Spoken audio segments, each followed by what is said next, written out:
نور الله الصلاة والسلام عليك يا نور الله وعلى آلك وعلى آلك وأصحابك وأصحابك يا حبيب الله يا حبيب الله صلى الله تعالى عليك وسلم. صلى الله تعالى عليك وسلم. شاء الحسین بادشاہ الحسین دین الحسین دین پناہ الحسین سرداد نداد دستر دست یزید حقہ کے بنا لا الہ الحسین. حسین کے نام پاک پر یہ نوری میلہ جو سج گیا ہے، یہ نور احمد کا ہے تصدق کہ ہر ایک نوری بنا ہوا ہے. اور حسین کا نام اور ماتم نہیں اہل سنن کا شیوا، شہید مرتے نہیں ہے نظمی قرآن اعلان کر رہا ہے. شہید مرتے نہیں ہے نظمی قرآن اعلان کر رہا ہے. درود شریف کا نذرانہ پیش کریں. اللہم صلی علی محمد وعلی آل محمد وعلی آلہ واصحابہ وبارک وسلم علیہ کثیرا کثیرا. کل میں نے سیدہ کائنات فاطمہ الزہرا سلام اللہ علیہ کی بارگاہ میں خراج محبت پیش کیا تھا. ساتھ ہی ساتھ امیر المومنین خاتم الخلفاء راشد سیدنا امام حسن مجتبی علیہ السلام کی بارگاہ میں خراج محبت پیش کیا. اور آپ کی خلافت 6 مہینہ آپ کی خلافت تھی، اور اس کے بعد آپ نے اپنی خلافت اور اپنا دور الحکومت، اپنی حکومت امیر معاویہ کے ہاتھوں آپ نے صلح کی اور سب کچھ ان کے حوالے کر دیا. میں نے آپ کو کل بتایا تھا کہ صلح نامہ میں یہ شرط تھی کہ امیر المومنین جناب حسن نے اس شرط پہ صلح کی تھی کہ اگر میں زندہ رہا تو آپ کے مرنے کے بعد خلافت مجھے دے دی جائے گی، اور میں نہیں رہا تو میرے بھائی حسین کو خلافت دے دی جائے گی. سن 60 ہجری میں جناب امیر معاویہ کا انتقال ہو گیا. تاریخ الخلفاء اور بہت ساری کتابوں میں بہت سارے علماء نے یہ لکھا ہے کہ جناب امیر معاویہ نے اپنی زندگی میں یزید کو اپنا جانشین مقرر کرنا چاہا، اور اس کے لیے جگہ، اس کے لیے فضا ہموار کی. لیکن اکثر علماء نے انکار بھی کیا ہے. کچھ لوگوں نے کہا کہ امیر معاویہ نے ایسا نہیں کیا. ان کے انتقال کے بعد زبردستی جو ہے یزید جو ہے تخت خلافت پر بیٹھ گیا. جو بھی معاملہ ہوا ہو، اندر کی بات ہے، ہم لوگ تو وہاں موجود تھے نہ تھے. جن لوگوں نے لکھا وہ جانے، ان کا خدا جانے. لکھنے والوں نے لکھا کہ انہوں نے ہموار کر لیا تھا اور یزید کو ایک وصیت بھی کی تھی کہ سن، اگر حسین ابن علی وہ تجھ پر خلافت کے لیے تجھ سے مطالبہ کریں یا تیرے راستے میں آئیں تو تو ان سے لڑائی نہ کرنا، خلافت ان کو واپس دے دینا، اور تو جو ہے ان سے لڑائی نہ کرنا. بہرحال ایک بار جس کو گدی مل جاتی ہے وہ گدی چھوڑتا کہاں ہے. جس کو ہو درد کا مزہ تو نازے دوا اٹھائے کیوں. جس کو حکومت کا نشہ مل جائے تو وہ اس کو دوسرے کو کیوں دے گا. بھائی آپ نے ایسی وصیت کی کہ اگر وہ آ جائے تو دے دینا. بہرحال 60 ہجری میں جب جناب امیر معاویہ دنیا سے رخصت ہوئے، یزید تخت پر بیٹھ گیا، اور اس کو پتا تھا کہ تخت پر بیٹھنے کے بعد جب تک حسین ابن علی میرے ہاتھوں پر ہاتھ نہیں دیں گے تب تک میری خلافت مضبوط نہیں ہوگی. اس لیے اس نے عبداللہ ابن زبیر، عبداللہ ابن عمر، عبد الرحمن ابن ابو بکر اور حسین ابن علی ان چاروں لوگوں کے پاس بیک وقت خط بھیجا وہاں کے مدینے کے گورنر سے، مکے کے گورنر سے، کہ یہ لوگ اگر یہاں جہاں بھی ہوں ان سے فوراً بیعت لے لی جائے۔ مدینے کا جو گورنر ہے ولید بن عتبہ، اس کے پاس خط آیا۔ امیر المومنین اپنے وقت کا اپنے آپ کو لکھتا ہے عزیز کہ جا کر کے حسین ابن علی سے میرے نام پر میرے ہاتھ پر بیعت لی جائے۔ ولید بن عتبہ نے حسین اعظم کو بلایا۔ امام حسین رضی اللہ تعالیٰ عنہ اپنے ساتھیوں کے ساتھ گورنر ہاؤس پہنچے۔ جب آپ وہاں پہنچے دارالخلافہ میں تو اپنے لوگوں کو باہر بٹھا دیا اور فرمایا کہ اگر اندر اونچی آواز سے بات ہو یا کچھ تلخ کلامی ہو، کچھ معاملات بگڑنے کا اندیشہ ہو تو آپ سب اندر آ جانا۔ جب آپ اندر گئے تو دیکھا کہ وہاں پر یہ بدبخت زمانہ مروان بن حکم بھی وہاں پر بیٹھا ہوا ہے۔ ولید بن عتبہ نے کہا کہ آپ کو شاید پتہ نہیں کہ امیر المومنین جناب امیر معاویہ دنیا سے رخصت ہوئے۔ حضرت امام حسین رضی اللہ تعالیٰ عنہ نے انا للہ و انا الیہ راجعون پڑھا اور تعزیت پیش کی۔ اس نے کہا کہ اس کے بعد تخت پر یزید بن معاویہ بیٹھ گئے ہیں اور انہوں نے یہ خط آپ کے لیے بھیجا ہے کہ حسین کو جو ہے راضی کرو، کسی بھی طرح سے حسین سے میرے لیے بیعت لے لو، اور اگر وہ بیعت نہ کرے تو تمہیں اختیار ہے ان کے ساتھ جو چاہو وہ کرو۔ آج جو لوگ کہتے ہیں کہ یزید جو ہے وہ بری ہے، یزید جو ہے اس میں ہاتھ اس کا نہیں تھا، جو کچھ کیا عبداللہ ابن زیاد نے کیا۔ پہلا خط یزید سے لکھا کہ جو حسین اگر بیعت نہ کرے تو تم اس کے ساتھ جو چاہے سلوک کرو، اگر نہ مانے تو انہیں قتل کر دو۔ اللہ اکبر۔ جناب امام حسین علیہ السلام نے فرمایا کہ سنو، میں رات کی تاریکی میں تمہارے ساتھ بیٹھ کر اس بند کمرے میں بیعت کی بات نہیں کرتا۔ میں چاہتا ہوں کہ کل اہل مدینہ کو تم جمع کرو اور اہل مدینہ کے سامنے تم مدینے والوں سے بیعت طلب کرو۔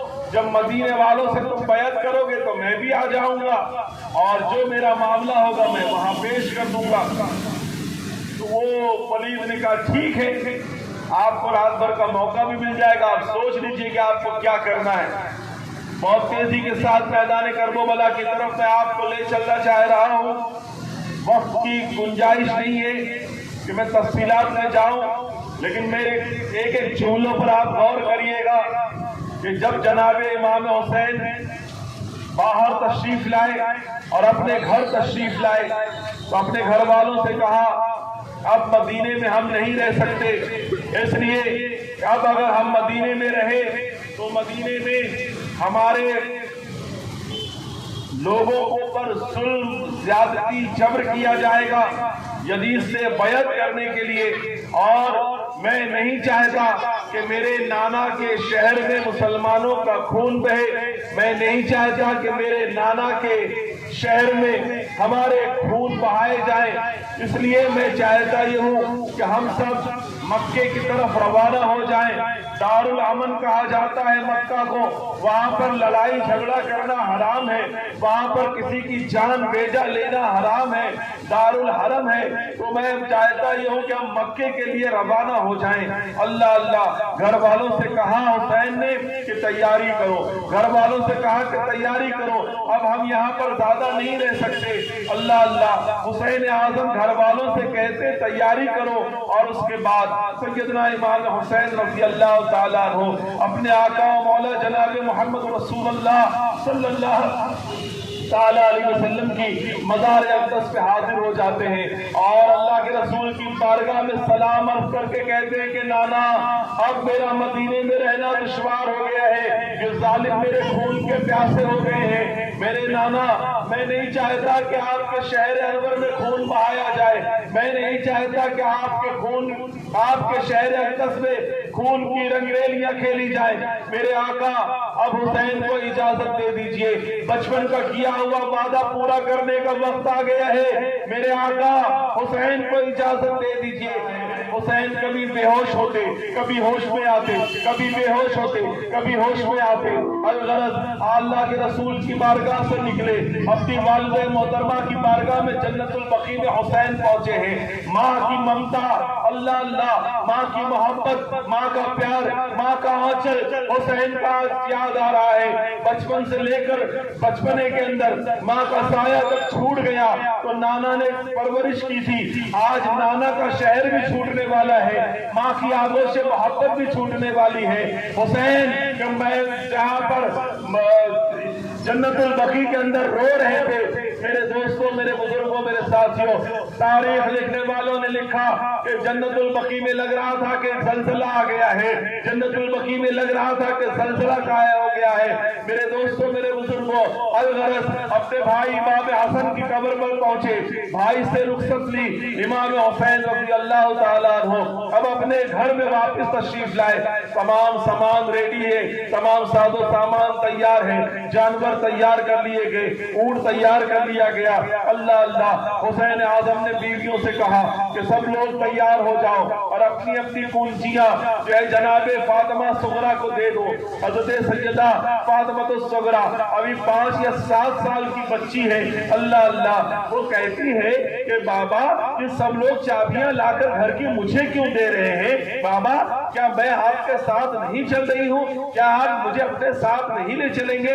پھوپھی زینب کیا بات ہے کہ سب چابیاں لا کر خواتین نے میرے حوالے کر دیا، آج آپ بھی چابی لا کر مجھے دے رہی ہیں؟ اے پھوپھی سن لیجئے، اگر آپ کے پاس سواری کم ہے نا تو میں پیدل چلوں گی ننھے ننھے پاؤں سے، میں سواری پہ بیٹھنے کی ضد نہیں کروں گی۔ آپ بابا سے کہہ دیجئے کہ بابا مجھے بھی ساتھ لے چلے۔